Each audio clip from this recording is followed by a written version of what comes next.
అప్లికేషన్ల పేరుతో కాంగ్రెస్ ప్రభుత్వం టైంపాస్ చేస్తుందని రాష్ట్ర బీజేపీ అధ్యక్షుడు కిషన్ రెడ్డి విమర్శించారు. అభయహస్తం పేరుతో కాంగ్రెస్ ప్రభుత్వం తీసుకుంటున్న దరఖాస్తుల్లో ఏదో మతలబు ఉందని అనుమానం వ్యక్తం చేశారు.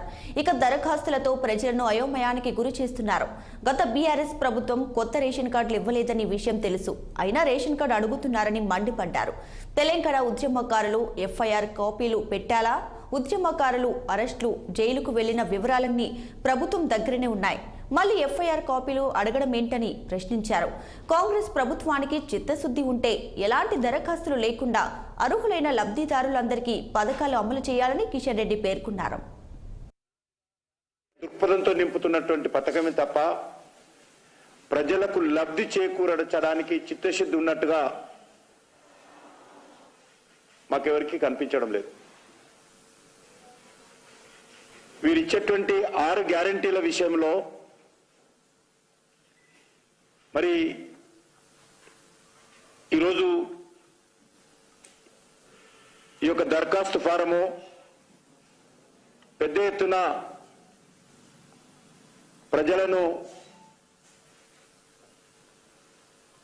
అయోమయానికి గురి చేసేటువంటి కార్యక్రమం, ఈ దరఖాస్తు ఫారంలు బ్లాకులు అమ్ముతున్నటువంటి పరిస్థితి, అందుబాటులో లేనటువంటి పరిస్థితి, ఈ దరఖాస్తు చేయకపోతే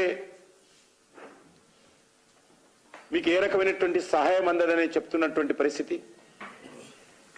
నిజంగా ప్రభుత్వానికి చిత్తశుద్ధి ఉంటే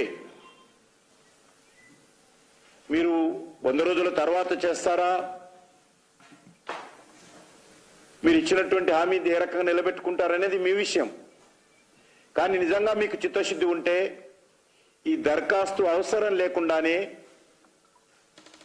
ప్రజలకు సంబంధించినటువంటి మీరు ఇచ్చినటువంటి హామీలు అమలు చేయడానికి అన్ని రకాలుగా అవకాశాలు ఉన్నాయి. మరి ఆ రకంగా ఉన్నప్పుడు ఈరోజు ప్రజలను అయోమయానికి గురి చేసి ఈ యొక్క పథకాల అమలుకు, గ్యారంటీల అమలుకు కాలయాపన చేసేటువంటి ప్రక్రియ ఏం తప్ప ఇది మరొకటి లేదు. మీరు రేషన్ కార్డులే ఇవ్వలేదు, రేషన్ కార్డులు జత చేయమంటారు. చాలా మందికి ఇవి అప్డేట్స్ చూస్తూనే ఉండండి 6 టీవీ. ఇది